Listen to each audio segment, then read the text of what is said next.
So Jonathan is an artist and urban scholar whose work considers the intersections between culture, politics, and place. His book, Urban Humanities, New Practices for Reimagining the City, which is co-authored with Dana Cuff, Anastasia Lukatu, Sideris, Todd Pressner, and Mate, I'm going to not pronounce this correctly, Zubiar, stakes out new disciplinary terrain for the humanities. His current research focuses on the role of art and culture and the forms of political engagement in gentrifying cities, and with a collaborator on the forensic cultural and political practices around migrant death in the borderlands.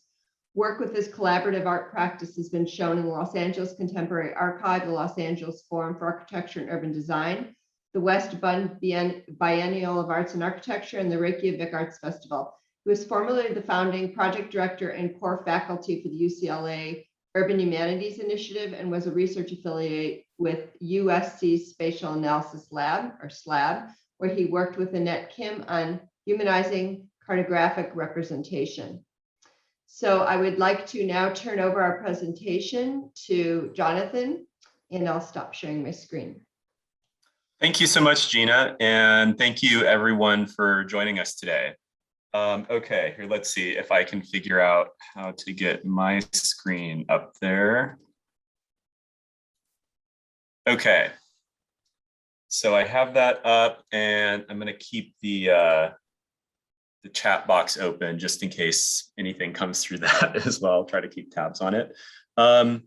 So yeah, my talk is titled Civic Expression, Art, Culture, and the Built Environment in Little Tokyo, and I'm going to be talking about some of the different roles for art in the city that I've observed based on my work in Little Tokyo.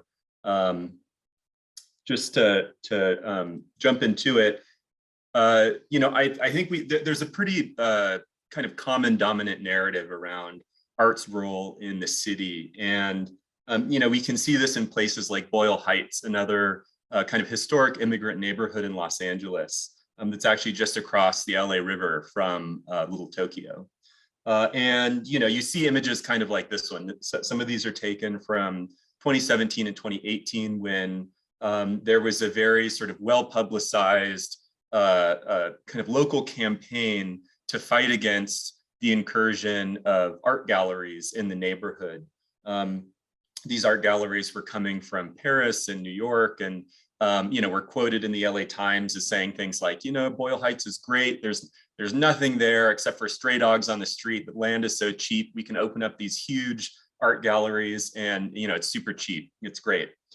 Needless to say, you know, these kinds of comments irked the longtime community members and led to this campaign where essentially many of these galleries were shamed into leaving the neighborhood. There were you know, expletives painted onto galleries. You could see, you know, posters like this one, Boyle Heights is not safe for hipster trash. And these sort of protests and actions actually started to extend to other businesses in the neighborhood that were seen as kind of part of this sort of wave of gentrification. Places like the Weird Wave coffee shop, which you see below, being protested and being seen really as part and parcel of a kind of threat of gentrification facing the neighborhood and forcing longtime residents to sort of lose their homes and their livelihoods because of that. So this is, you know, Ian Moss calls this the artist colonization process. So this is kind of, I think, the dominant narrative around what art does in the city, in the contemporary moment where, you know, I think at one point in time there was a lot of interest around creative cities policies and the sort of potential for art and culture to revitalize neighborhoods.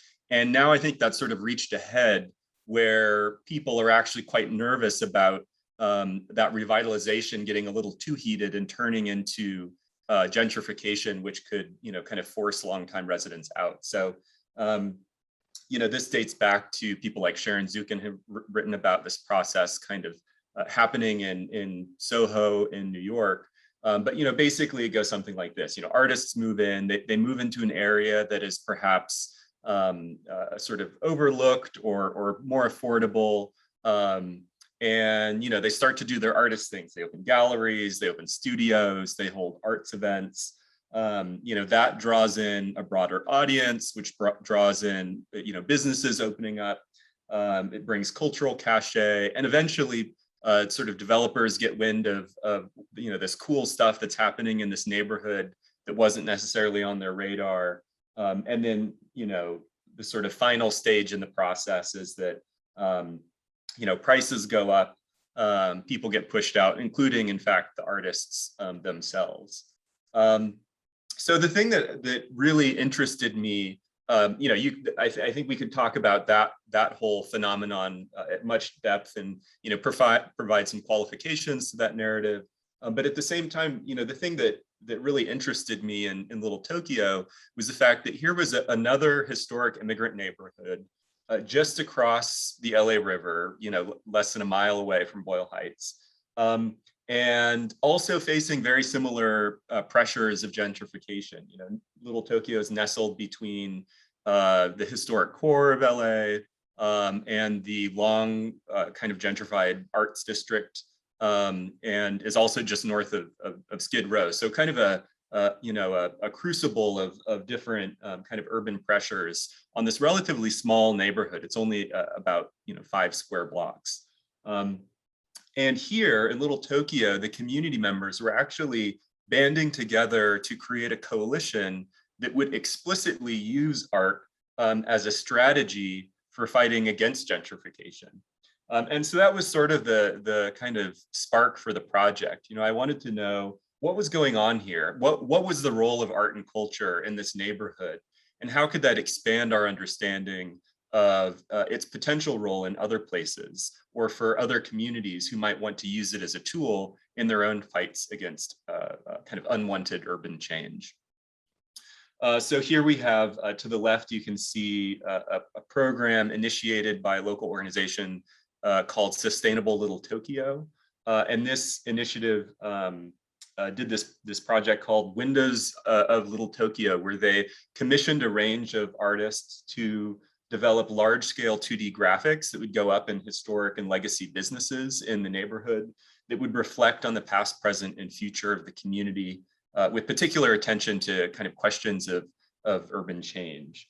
So you can see, this piece that was installed by longtime local artist Nancy Uemura, who wrote this poem really based on her own experience. She was one of the first people to live in one of these arts district converted lofts. She kind of helped convert this old abandoned factory building in 1980, had lived there since then, and just got evicted in 2018 after a major developer bought the building and kicked everyone out and is turning it into luxury condos.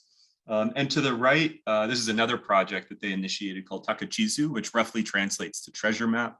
And this was sort of a art-based community asset mapping project where it was artist-led, kind of funded by Sustainable Little Tokyo.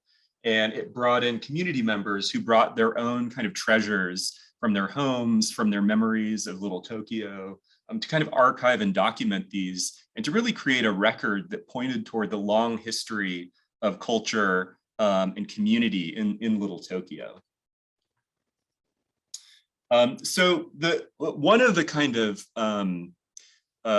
elements here is one thing that's going on is what I refer to as cultural gentrification. So I think this is a really important concept to understand when we kind of observe processes of gentrification that are happening in different communities, that often we primarily, especially from an academic sense, I think understand economic gentrification. So this is, having to do with rental and sort of land prices. This is having to do with, displacement, people getting pushed out of homes for kind of upscaling of buildings and residential spaces, et cetera.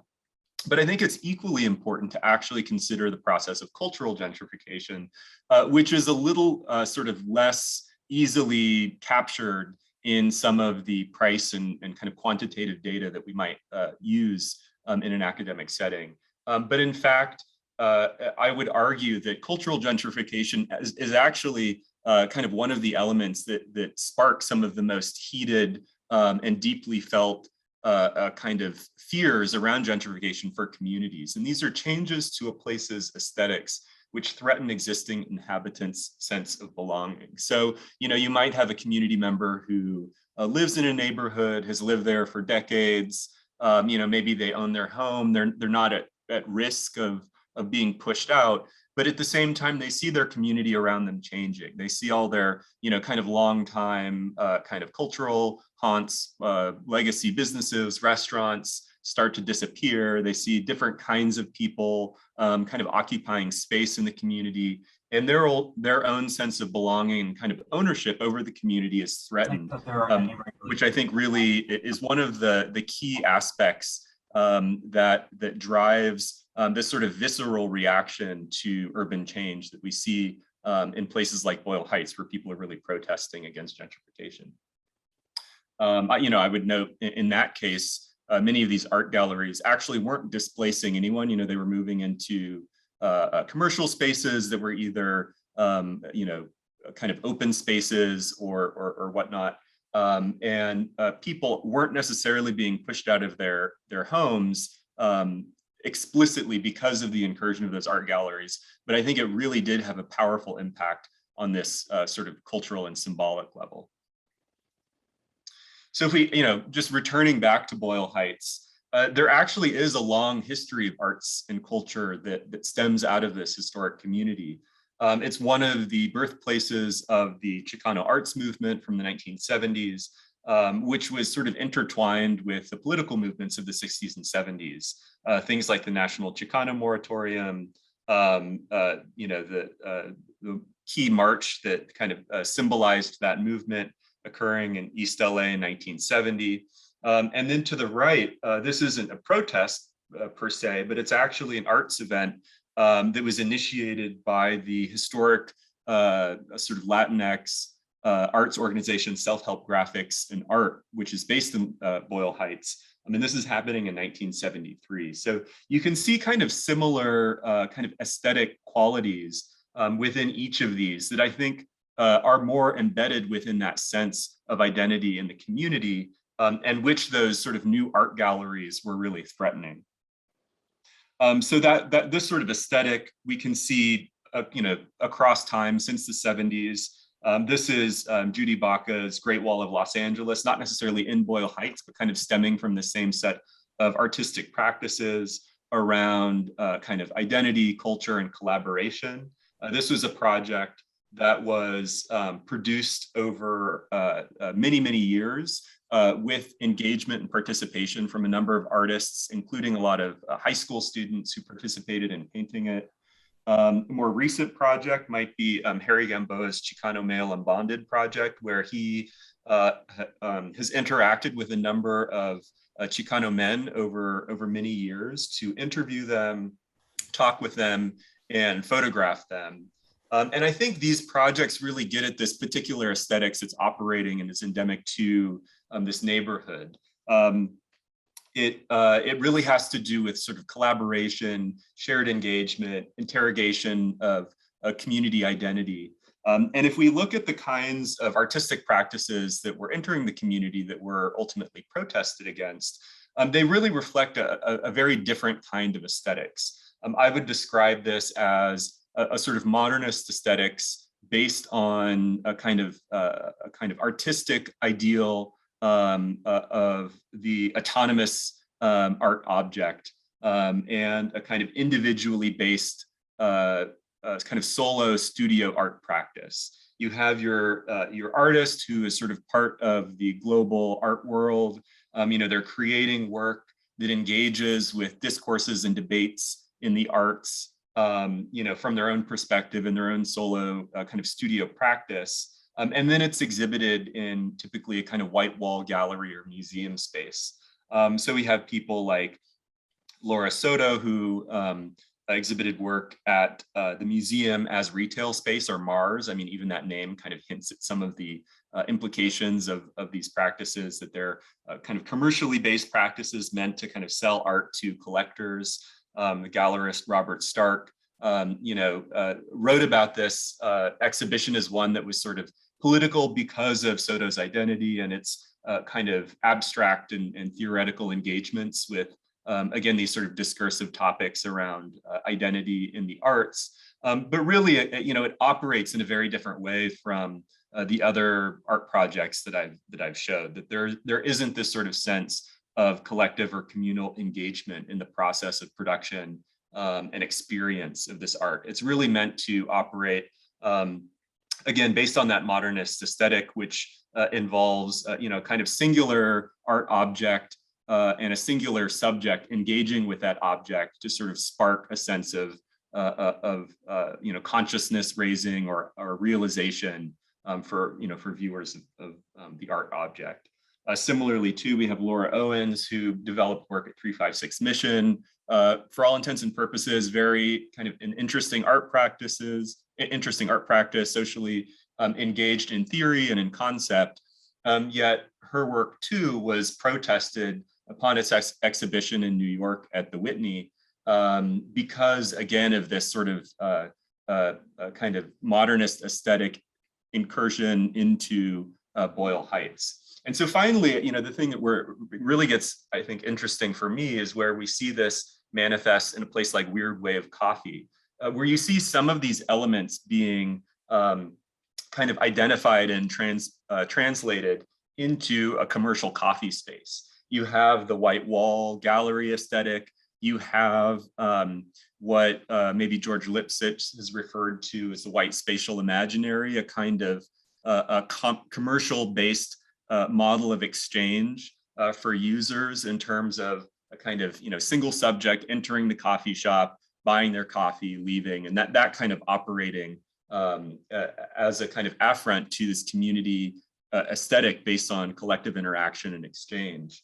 And you can see actually over time, Weird Wave Coffee kind of beginning to recognize these elements. I mean, members of started by three guys, one of whom was a longtime kind of community member in Boyle Heights. And I think two or all of them were people of color. So, it's not necessarily a kind of reaction against an identity or some kind of ownership over community, but really this sort of aesthetics and ethics of practice. And over time, you can see Weird Wave Coffee beginning to sort of modify their presence and their practice to better suit and match the community. They're introducing food, they're kind of removing some of that kind of hipster aesthetic, becoming a little bit more kind of attuned to kind of local sensibilities. And I think most notably, the sort of intentional introduction of a community library space into the coffee shop to sort of give back to the community, to create a space of collective interaction, and to kind of distance themselves from that modernist aesthetic. So all of these kind of reflect what I would call an engaged aesthetics. Here I'm kind of borrowing from Grant Kester, who writes about this in his sort of art criticism. And this describes a shift from an aesthetics discourse centered primarily on questions of visual signification to one concerned with the generative experience of collective interaction. I think that really captures this shift from that modernist aesthetics based on, kind of the autonomous art object, a kind of singular art, kind of master artist, a mode of production, a kind of singular viewer engagement with the art object, all kind of predicated on systems of kind of commercial exchange, to instead one concerned with the generative experience of collective interaction, collaboration, community engagement, et cetera. And so, I think when we think about it in those terms, we can actually see some similarities between what Little Tokyo is doing with art in its community and what actually these protesters were doing in Boyle Heights, many of whom themselves actually were artists. That you can see on the left here, a kind of historic demonstration that was kind of initiated in large part by a number of community artist activists in the 1970s under the auspices of LT Pro. That's the Little Tokyo People's Rights Organization, a kind of multi-generational effort to contend with urban renewal and redevelopment in the 1970s. And on the right, the protest at Weird Wave Coffee in 2017 in Boyle Heights. So the other kind of aspect of all of this idea that I've been trying to kind of develop in terms of what I'm observing in Little Tokyo is that of civic expression. I define this as the public manifestations of culture which demonstrate the political desires of a community. That these are artistic expressions in particular that come out of a kind of collective generative approach that really are reflecting on manifesting and even staking a claim for political desires from that community. These might be on a variety of political topics, but I think most often, given the sort of place-based nature of community and of the kind of collective production of these cultural objects, that it's often highly place-based and reflective of things that are happening in a kind of urban space.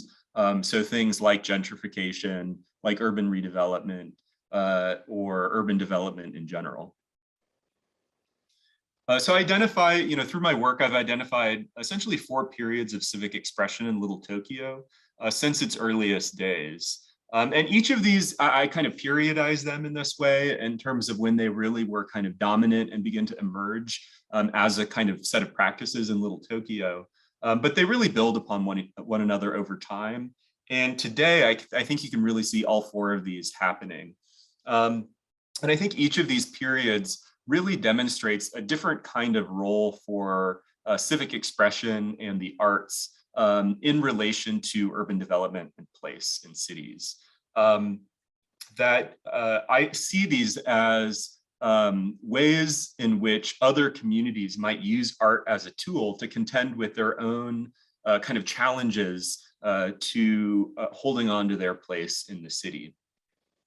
The first period is one of community building, where art is used as a strategy or as a tool or device for building a shared identity, building a shared sense of culture, building a shared language. This is happening from Little Tokyo's earliest days in the late 1800s and really continue through the 1950s, kind of notably marked by the sort of most significant challenge faced by Little Tokyo, which is the wholesale kind of uprooting of the community during World War II, when Japanese Americans were forcibly kind of removed, relocated, and incarcerated in camps across the country. So I really love this image. I think this is a kind of quintessential image that gets at this sort of use of art and culture in a community. This is the 1949 Nisei Week Festival. First of all, I think it really demonstrates the sort of distinct third culture that is intimately tied to place that sort of emanates up in Little Tokyo. That there's a combination of kind of influences and heritage from Japan with sort of the dominant cultural influences in the US. So we can see things like car culture, pageant culture, mixed with traditional dress and street dance happening in this festival. It was originally created in the Great Depression era as a way to lift up flagging businesses, and was done every year up until internment during World War II. And so part of the reason why this image, I think, is so powerful is that this is in 1949. This is the first Nisei Week Festival held after the community returned to Little Tokyo, had some sense of rebuilding. And also, this is a moment in which this community is really reeling, coming out of a kind of almost unthinkable level of racist discrimination during World War II. And yet here the community is sort of publicly affirming and displaying its distinct third culture in the streets of Little Tokyo. The second period is happening really beginning in the 1960s and 70s, again, tied into the many political movements that are happening during this period of time, the student protests, civil rights movement, feminist movement, et cetera. that a younger generation of Japanese Americans are coming of age in Little Tokyo. And they see art not only as a strategy for community building, but really as a tool for direct activism. So here we can see the sort of younger generation of Japanese Americans, performing this kind of traditional dance in the first Manzanar pilgrimage in 1969. So this is an effort by kind of younger members of the community to revisit this traumatic history, to make a pilgrimage, to talk about it, and to actually make sure that something like it never happens again, rather than past practices, perhaps of avoiding it, burying it, etc. This third period, happening in the 1970s through the 90s, is one of kind of institution building, and is really one tied to the question of property rights and land. So this is also a period in time in which we see urban renewal and redevelopment happening. There's the Little Tokyo redevelopment project as part of the community redevelopment sort of agencies that pop up across California at this time. And we also see, especially beginning in the 80s, a pretty serious influx of corporate capital, both domestically, but also foreign capital, especially from large Japanese corporations. And I think sort of outside of this community, especially by, say, people in city agencies, there isn't necessarily an appreciation of the fact that, Japan and Japanese corporations and their money is actually very different in all kinds of respects from Japanese Americans and their kind of wants and needs and desires. And so this is the Japanese American Community and Cultural and Community Center that was part of the Little Tokyo redevelopment project, designed in the 1970s. Funds were raised for it and ultimately was opened in 1980. And I think this is sort of reflective of this kind of confluence of issues, that originally it was intended to be the Japanese Cultural Center, kind of highlighting culture from Japan for an American audience, yet really bulldozing and planting a huge kind of project right in the heart of Little Tokyo. And so community members really rallied together to shift the identity of this institution to the Japanese American Cultural and Community Center, kind of injecting, again, that distinct Japanese American culture and the idea of community into this project.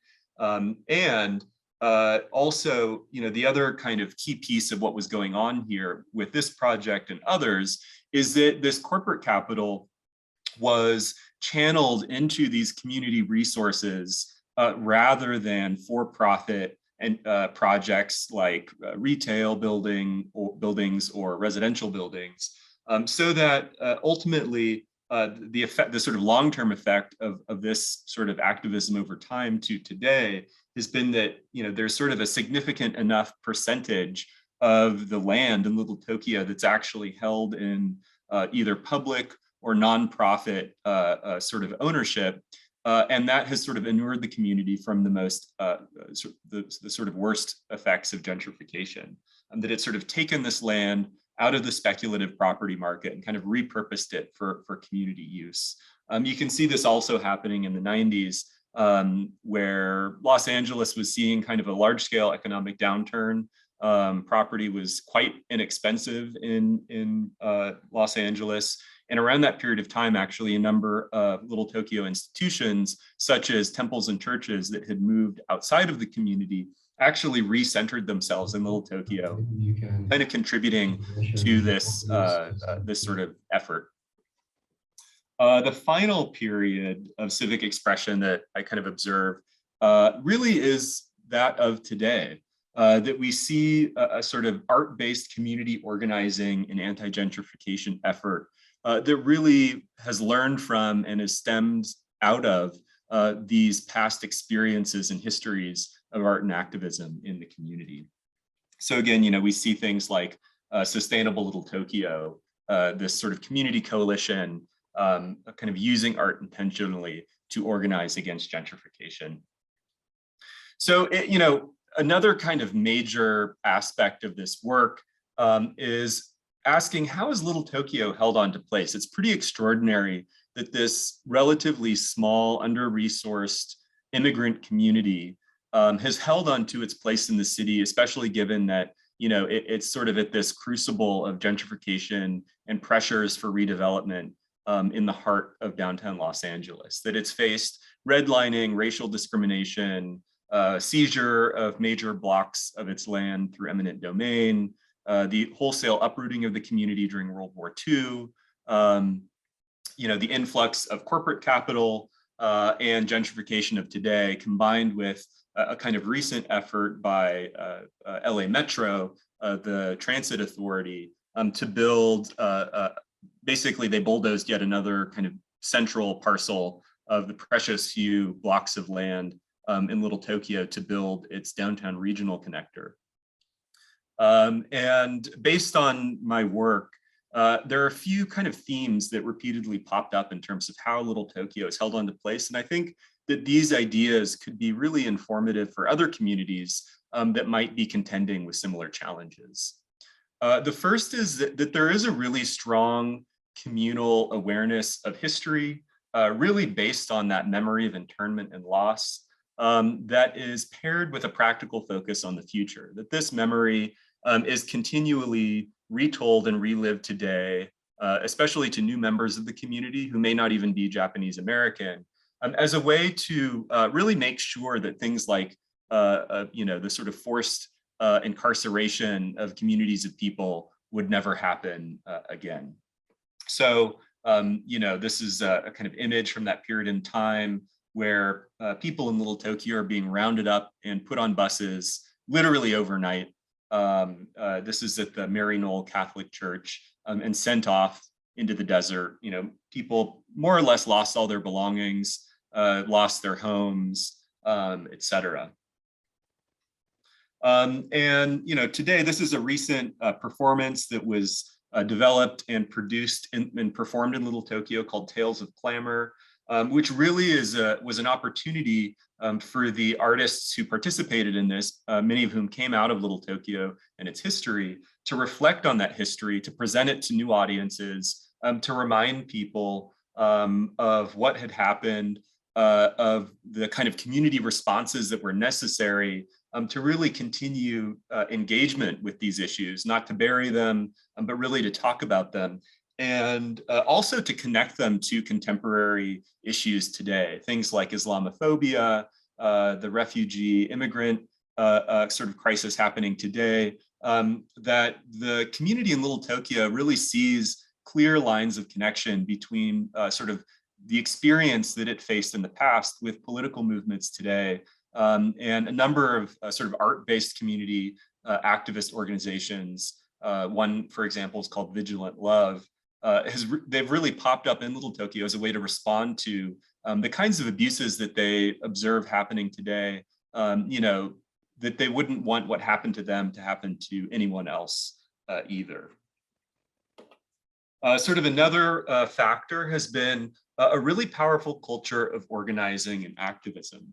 I think this again comes out of this sort of spark that was lit in the 1960s and 70s, and in particular, that these practices were really intentionally kind of implemented from an intersectional, multi-generational, multi-ethnic kind of approach, that it brought together all kinds of different people in and outside of the community to fight for a kind of shared sense of purpose. And I think that that sensibility has allowed it to be much more sustainable and really to kind of live on to today, where again, you see people from the community from all different kind of generations, multiple ethnic backgrounds, people who aren't even Japanese American, kind of banding together to fight for Little Tokyo's future.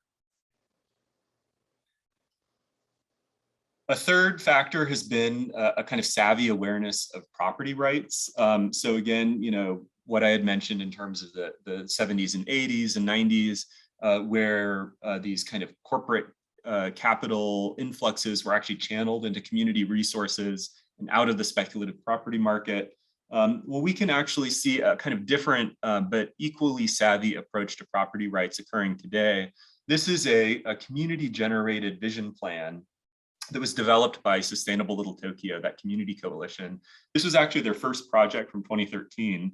And it really came out of a concern with that metro downtown connector. So the regional connector project. So you can see that project here that, they did sort of bulldoze essentially half of a city block to build this regional connector project. And that really worried the community. They thought, well, if they can do this here, what's going to stop them from bulldozing the rest of the community? We really need to be strategic and get ahead of this and think about what's happening next in the future of our community. So this sort of coalition was formed. They brought in a kind of architectural and urban planning consultants. This was really done from the grassroots. This was done without the sort of support or a kind of impetus from city officials or developers or anything like that. And they identified a pretty interesting strategy. So this area here is actually this entire block is referred to as First Street North.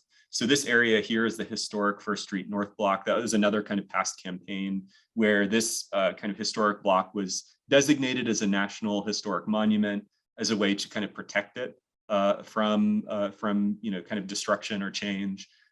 This is the Japanese American National Museum, and this is one building that is part of MoCA Los Angeles. And right now, this is a large city-owned parking lot, essentially a parking lot for LAPD.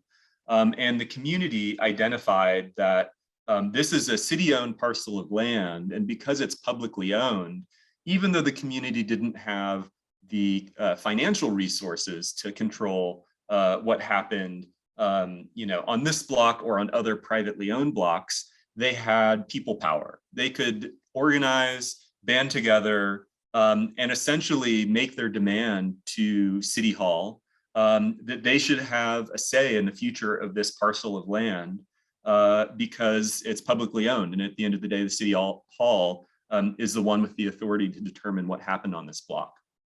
Similarly, this is referred to as the Mangrove Block, also a publicly owned parcel of land that's currently being used as a construction staging site for this regional connector. And so similarly, they sort of came up with this long-term strategy for banding together, using art and culture to organize, and ultimately to stake their claim over these publicly owned parcels of land so that they could protect Little Tokyo's future. And so finally, there's an appreciation for art's ability to draw in younger leaders and a larger public. So this is, this dates back again, this is back in the 60s and 70s where, members of the community not only were practicing art themselves, were supporting traditional forms of Japanese kind of heritage-based art, but even interested in using art as this sort of intersectional strategy for building community across Los Angeles. And basically younger Japanese Americans were taken from Little Tokyo and brought down into South LA to observe some of the cutting edge art practice that was happening there as part of the burgeoning Black arts movement. And fast forward to today. So this is actually a project that I was involved with as part of the Sustainable Little Tokyo Arts Action Committee. We took over this tiny little storefront in Little Tokyo, initiated this project called Arts at 341 First Street North, and programmed 2 months of arts events ranging from poetry readings to jazz nights to bring in a larger public into Little Tokyo, into this space, to raise awareness about what was happening in the community, to allow people to enjoy the sort of rich arts and culture locally, but also to get people to sign petitions and mailing lists so that they could become aware of what was happening with regard to the development plans and gentrification. So this, I think, has had the effect of kind of building bridges across generations, bringing in younger audiences who might not necessarily be familiar with or interested in engaging in some of these sort of political fights, and really bringing in a broader community who might not necessarily participate again in some of this kind of community activism. I refer to this as implicit participation, that civic expression builds social capital and cohesion that can be utilized to generate concerted social action in times of need. So rather than explicit participation, where you're really asking people to come in, to engage, to participate, perhaps to come to community meetings and workshops to give their opinions or to become aware about issues, that art actually serves this really valuable role in community organizing by bringing in a broader audience. I'm happy to report that there have been recent successes. That just as of March of this year, the City Council okayed a 99-year ground lease on that parking lot to basically two local nonprofit organizations, the Go for Broke National Education Center, which has a monument on the site, which you can kind of see here. It's this mass that's modeled here that honors the contributions of the Go for Broke Japanese American battalions in World War II, a really extraordinary story where they're fighting. They're known as some of the most effective fighters for the United States in World War II. They're fighting for a country who, of course, is incarcerating their loved ones back home. The Little Tokyo Service Center is the other nonprofit organization, a longtime local community organization that provides services and also has a community development corporation arm. And so together, they were given a sort of a significant deal of say over the kind of programming and what would happen on this site. A kind of new development was approved to house a kind of cultural space for Go for Broke. One sort of caveat is that the developer that was ultimately selected, I think, or actually maybe it was on another parcel, was not LTSC, but another developer that was also a community development corporation that, is good in many respects, but there was a little bit of concern about that. But ultimately, I think some kind of power sharing agreement or something was reached where the community members could essentially have say over the programming of the space. And I believe 5 stories of affordable housing, along with a ground floor of community spaces, cultural spaces, and low lease spaces for legacy businesses that who are being threatened by gentrification were all kind of built into that plan. So yeah, I think I think Little Tokyo's example really does sort of pose a dramatically different understanding of the potential for arts in urban development, community development, and urban change. That certainly there are particular art form that essentially I think a major kind of message is that not all art is the same. There are particular art forms that have been identified as tied to kind of forces of gentrification, unwanted urban change, cultural gentrification, et cetera. But there are also kind of contextually specific art practices that can actually be used for really valuable community development purposes, ranging from kind of basic community development to fighting against gentrification. So I will leave it there. Thank you for having me.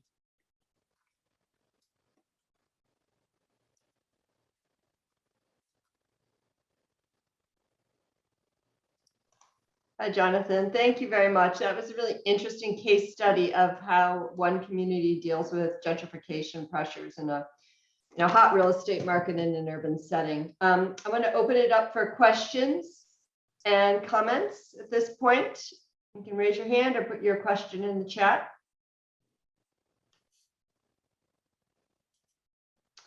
While people are thinking about it, I do have a question. I know that the city of Los Angeles was engaged in a cultural asset mapping project several years ago. It was a multi-year neighborhood-focused effort. And I'm wondering if residents of Little Tokyo participated in that and how they felt about that happening, from the city, project from the city.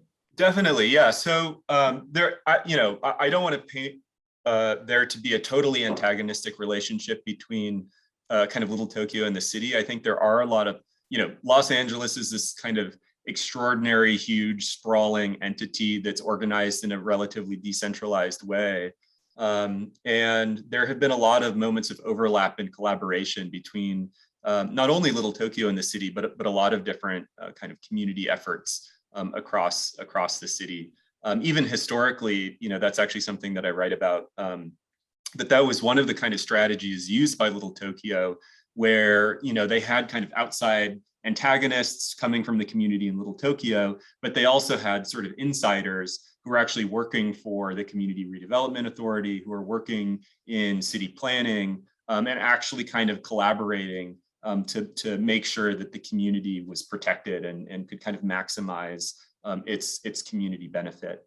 And similarly today, I mean, I think actually the DCA, the Department of Cultural Affairs in LA City, who was one of the kind of key instigators of that arts-based community asset mapping project, has been, I think, on really the forefront of thinking about many of these issues and about their past role and largely supporting a more conventional kind of 1% for art model, where you take your 1% from all the development, you build kind of a nice sculpture in a public space and call it a day, and actually trying to rethink what public art is, and also to rethink what historic conservation is.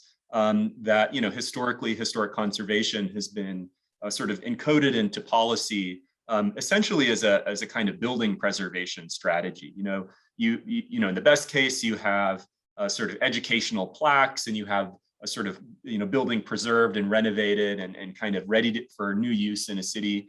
And it's sort of worst, maybe you preserve a facade as part of a new development that nobody wants in a community or something like that. And I think part of the insight from DCA has been, and others, and I think many scholars who are working in this area, is that a lot of historic preservation really needs to pay careful attention, not only to the buildings, but really the full ecosystem that inhabits and surrounds places, including sort of living cultural assets, communities, community practices, et cetera. And so, there've already been a number of kind of workshops and conversations about, how the city could kind of reconfigure its historic preservation policies to actually support things like, for example, and I think they actually passed something like this in San Francisco, where, there's actually a fund for supporting legacy businesses, these sort of historic cultural institutions that are, at the end of the day, kind of mom and pop business, but who may be facing pressures of gentrification, who may be worried about, kind of a new buyer who bought up the building they're renting in and, might kick them out, et cetera. And how, cities are actually kind of trying to figure out strategies, including San Francisco and LA, of how those businesses can be supported, protected, given rent subsidies, given space, et cetera. So yeah, I don't actually know the specifics of who from the community participated in that mapping project, but I know I know a lot of the people who were involved, and I can say with almost certainty that there was a lot of overlap and kind of mutual support. Great, thank you. Do we have any other questions from the audience? Well, I think you and I could probably talk about this subject for a long time, because I'm participating in the National Trust for Historic Preservation's annual conference right now, and their focus is on telling the whole history of this country and all communities represented at the table, and a focus on looking at not buildings but cultural landscapes, which include the businesses, the people, the practices, the folklore, all of that. So that's very exciting. Yeah. Well, if we don't have any other questions, it looks like it's a quiet group. I think we'll wrap it up. Thank you so much, Jonathan, and appreciate you participating. And I'm sure we'll be in touch talking a little bit more about cultural landscapes. All right. Thank you so much. Thanks for the invite. It was a pleasure to be able to share. Thank you. Okay. Bye. Take care.